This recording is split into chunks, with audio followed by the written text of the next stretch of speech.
পাহাড়ে প্রাকৃতিক উপায়ে কিভাবে তৈরি হয় ঝাল চটপটে কুরকুরে আজ আপনাদের সেই যাত্রায় নিয়ে যাব।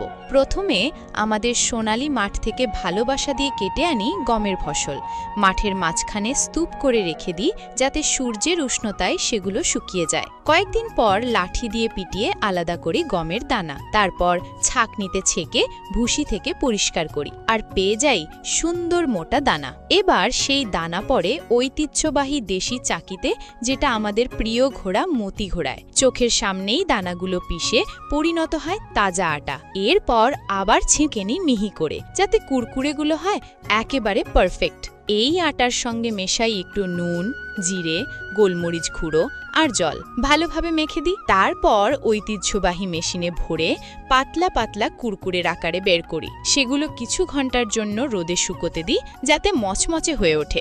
এদিকে একটি কড়াইতে ভাজা হয় লাল মরিচ, যাতে কাঁচা ভাব চলে গিয়ে ওঠে ঝাঁঝালো স্বাদ। এরপর চাকিতে পিষে বানানো হয় লাল মরিচের মিহি গুঁড়ো। তার সঙ্গে মেশে গোলমরিচ, জিরে, নুন আর সামান্য দানাদার চিনি। তৈরি হয় এক দুর্দান্ত চটপটা মশলা। তিলের তেলে হালকা আঁচে ভাজা হয় এই মশলা, আর তখনই শুকনো কুরকুরেগুলো ছোট ছোট টুকরো করে মিশিয়ে দেওয়া হয় তাতে। প্রতিটি টুকরোর গায়ে মশলার ঝাল চটপটে আবরণ লেগে যায়। আরে দেখো, তৈরি হয়ে গেল আমাদের